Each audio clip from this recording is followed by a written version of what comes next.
No idea where the tumor was because it was not visible in any mammography or ultrasound, and it was not palpable. That was probably the toughest moment of my life. The system didn't work the way it was supposed to. There was a good chance that she was going to die. You start thinking about who's going to help raise your children and all these other things that you've never ever thought about. She faced death, so she was searching. She was looking for something that could give her some help.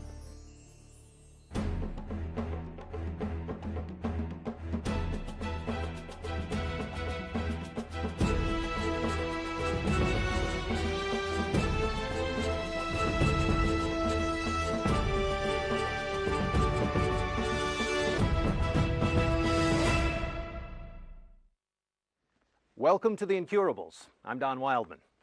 It's perhaps every woman's greatest fear that she will one day hear the news she has breast cancer. Linda Sabat had what appeared to be the perfect life, a high-powered career as a corporate lawyer, a successful and caring husband, a beautiful home, and 2 lovely children. She ran marathons and felt she was in exceptional health. Despite frequent mammograms, Linda's breast cancer went undetected for years. By the time her cancer was discovered, it was very advanced, and her odds of survival were slim. But Linda wasn't one to give up without a fight. Above all else, she was determined to survive, so she could be there as a mother to her children. When she got cancer, the news was very bleak. It was a serious, serious case of cancer. It was a catastrophic diagnosis. After the results came back from the aspiration of the cyst, and we realized that it was cancer, the first thought that went through our mind was she was going to die. I had already written a will. I wrote a will a day or so after my initial diagnosis, and it started to become morbid. Linda's immediate reaction was devastation. She may die, she may not see her children grow up, she may not, be with her husband, and all the things connected to that. That's a huge shock to get, in a flash. When I was told my mom had cancer, it was scary. It was a life-changing moment in all of our lives. Here I had these 2 beautiful children, and we weren't going to be together. Initially, you don't believe things like this are going to happen to you. And when it did happen, we had no option but to try and find a cure. I don't think we should give anybody a death sentence, because our body is really a magical body. Linda was told she had a 50-50 chance of living 5 years. And I mean, in essence, that's a kind of death sentence. It's not giving someone hope. It didn't give her hope of, any other possibilities. I knew if I just did conventional regimen, that it was just not going to be enough. I felt that it was too advanced, and I felt that I was too depleted, and I didn't feel strong enough to be able to survive past chemo on my own. The third of 4 girls, Linda Sabat grew up along the Jersey Shore. As a young girl, she was active, bright, and determined. Linda was a happy-go-lucky kid. Always had a smile on her face. I always knew Linda as my little sister, very playful, always into recreation and sports, and very active. She had drive. She was a go-getter. When she decided something, she went after it, and she accomplished it, and she wouldn't be deterred. And I think that's later came out when she pursued law school. Linda graduated from the prestigious Seton Hall Law School. Her career as a lawyer was on the fast track when she met her future husband, Peter Sabat. The pair married in a storybook wedding in 1994. A year later, Linda had her first child. It was a time of great joy, but with it came the first hint that something might be wrong. My daughter would not nurse from my left breast. She nursed beautifully from my right breast. And for about 7 weeks, I was able to nurse, and then she just stopped latching on the left side. And at that time, I was heading back to work anyway. I worked as a lawyer, so I stopped nursing. 2.5 years later, I had my son, and he too would not latch on my left side. I immediately went to the doctor, and I explained that I was a little concerned that my daughter had done the same thing. Linda's doctor ordered a mammogram.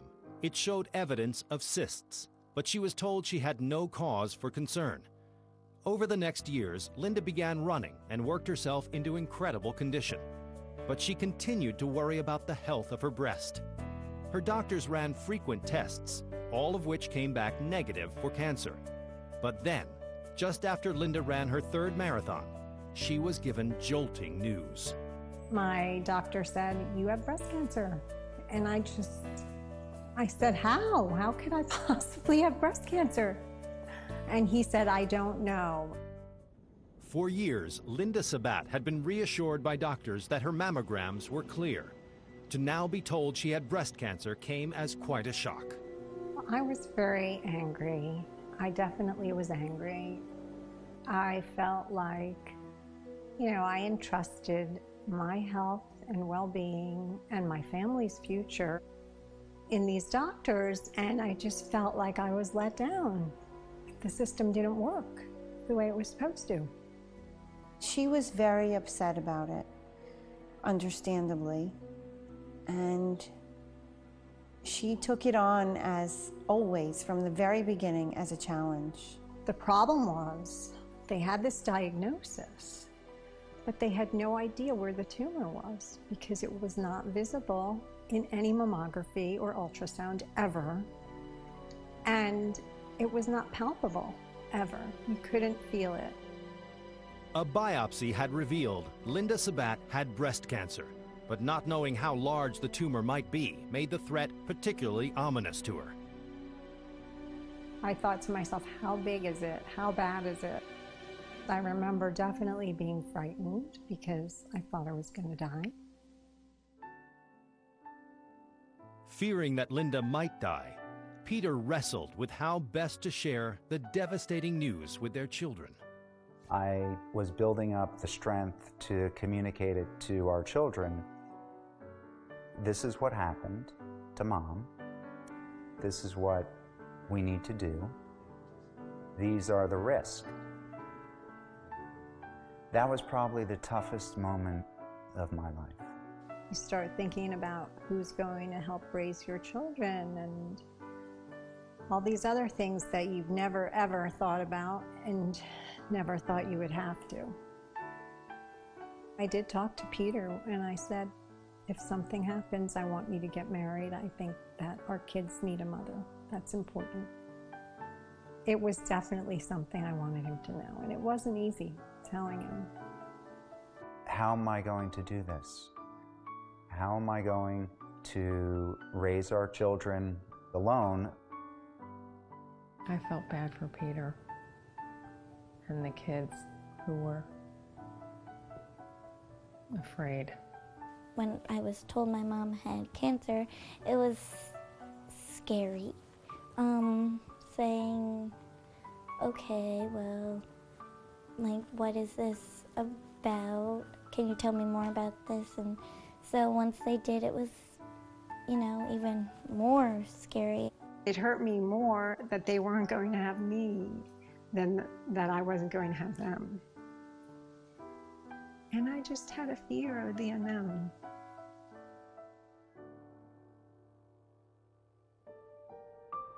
To get a better sense of just how large her tumor might be, Linda's doctors ordered MRIs. We went the next day to the university hospital for the MRI, and then we had to wait a day for the results. And there was finally some good news, and the good news was that it was restricted only to my left breast, that there was no cancer in my right side. But the bad news, of course, was that the tumor was 8 centimeters. It was in every quadrant of the breast, and I most definitely needed to have a mastectomy. Linda checked into a New York City hospital and prepared herself for the reality that her left breast would need to be removed. I'll never forget walking into the operating room, and my doctor was a sweetheart. And he said, you know, I really think this is early illness. I know there's a lot here and looks so big and intimidating, but I really think this is early illness, and I think you're going to be just fine. So he performed the surgery, and that was the last I saw of his optimism. When they went in and they removed her breast, and then during the surgery they test the sentinel node. They actually go in and they take this lymph node, they call it the sentinel node, and they find out if the cancer has spread to the node. And they had told her it was unlikely. And when she awoke from surgery, they told her that the node was positive and they had removed all the lymph nodes. The pathology report showed the cancer had spread to 25 lymph nodes. We were sitting in the doctor's office, and he was very serious. And he looked up at us and he said, this is not a good pathology. My surgeon, who said he thought it was early illness, suddenly changed his mind. It was a devastating discovery. I mean, with 25 positive lymph nodes, then the cancer was spreading through her lymph system and could be going to her lungs, her brain, her bones. I mean, there was a good chance that she was going to die. Peter and I were both so completely shocked by the diagnosis. There must be an answer. There has to be something out there that we can do to give ourselves better odds. He had said that I had a 1 in 2 chance of surviving 5 years. And so we asked him what to do, and he said, you got to be aggressive. And we just said, how? We were 37 years old, completely foreign to breast cancer. What do we do? How? And he said, be in the top half.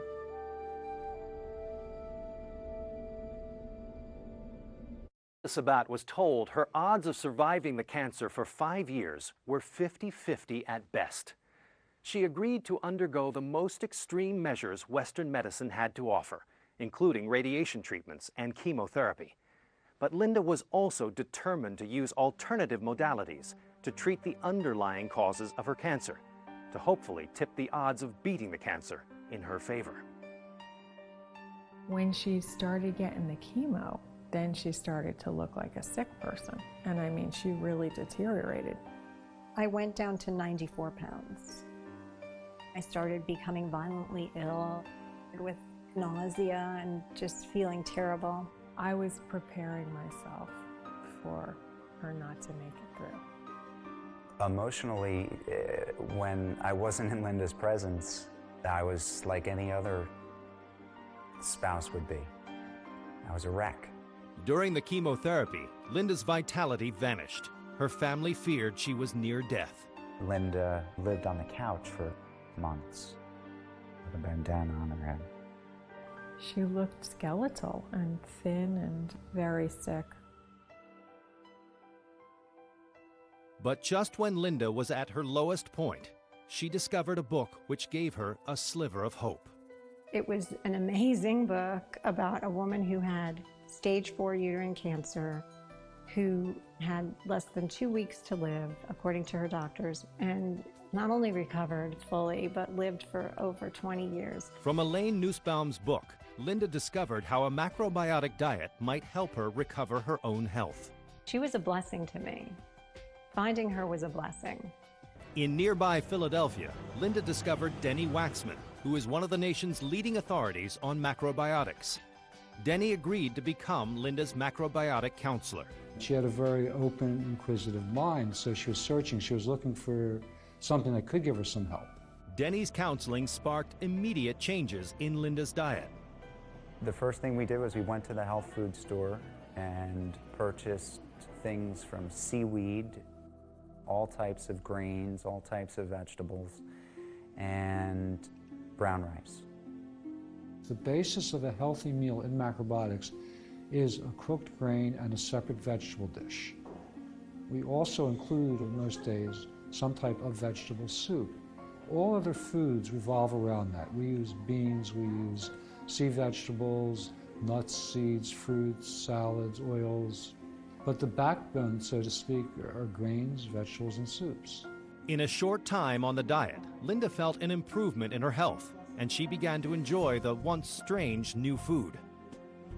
Your taste buds change so that what once was weird food, is delicious for you now, and you just really enjoy it.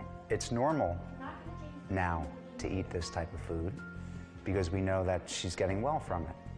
The changes in her health were remarkable from 1 month to the next. The beauty of macrobiotics is that it's not a Band-Aid or a cure-all pill. It is balancing your life and balancing your body and making yourself well so that your body doesn't succumb to illness again. Macrobiotics is not against cancer. Macrobiotics is for health. And the whole approach is how to increase health to the point where sickness is not an issue. The more you increase health, the more sickness, including cancer, just diminishes naturally. As Linda progressed with her macrobiotic diet, she felt her vitality begin to return. And as her health increased, she and Denny began to discuss incorporating complementary healing modalities into her cancer recovery program. I recommended that Linda find a good acupuncturist to try to help, especially with her circulation. Her circulation was a real issue. Linda was referred to acupuncturist and doctor of Chinese medicine, Li Ping Wang. When Linda came to me, we started to strengthen her through acupuncture. And after a couple of sessions, she started to sleep better, feel better, had a much better energy. Her mind was more focused, and so she really noticed a big difference after just a couple of treatments. I saw her for a year, and during that time I did see an improvement in my energy. Acupuncture can open up roadblocks, can restore normal energy circulation, and the blood circulation follows that. Linda's acupuncture treatments opened the flow of energy to her blood and lymphatic system and furthered the progress she had made with the macrobiotic diet. Diet is a very, very important part of the health. The macrobiotic diet has helped her strengthen her body. It helps also with acupuncture. The acupuncture treatments combined with macrobiotics yielded tremendous results. When I saw her again, I was amazed, in a very positive way. She had such a dramatic change in her condition, and when I looked at her, I knew it was just a matter of time. Everything was full of possibility then. When the person is very motivated, and when the person does the right research and utilizes the right modality for the healing, and you will see miracle happen. If I had any idea this macrobiotic diet existed, when I was diagnosed, I would not have been so devastated and so fearful. Things would have been so different from the day one. I would have had a glimmer of hope. Linda has survived 5 years with no further signs of her cancer. She credits her survival to macrobiotics and looks forward to the future with renewed vigor and hope. I believe that through this diet, I am able to be here today. I strongly believe the best medicine should be the integration of Western medicine and other holistic modalities. I'm grateful for the food, the macrobiotic food, for saving my mom. In my opinion, that's what saved her through her illness. I believe macrobiotics was the cure for Linda and is the cure for Linda. It has helped her to cleansing the toxicity of her body, which came from the medical treatments, and I believe it also helped to strengthen her body. Knowing Linda and Peter have a happy life together again makes me feel wonderful. I couldn't feel better. I guess it's part of the motivation for what I do. Denny has a great message, and I was blessed to receive it. I really feel like I owe him so much for what he's done for me. He's a friend. Thanks to the macrobiotic diet, I believe we have a long future. I want my mom to be happy and enjoy the rest of her life and enjoy everybody around her, as we will all enjoy having her around too. She faced death. I mean, that was one distinct possibility. And she came through that, and she created her health, and now she's basically creating her life. So to me, it's the happiest possible story. God willing, I will dance at my children's weddings, and I will be around for my grandchildren's weddings as well. Today, Linda Sabat has her life back. She's committed to living out the macrobiotic lifestyle she credits with restoring her health. Linda's heart overflows with gratitude that her prayers, offered during her darkest hours, were answered. And she's grateful for the knowledge that she will be there to see her children grow up.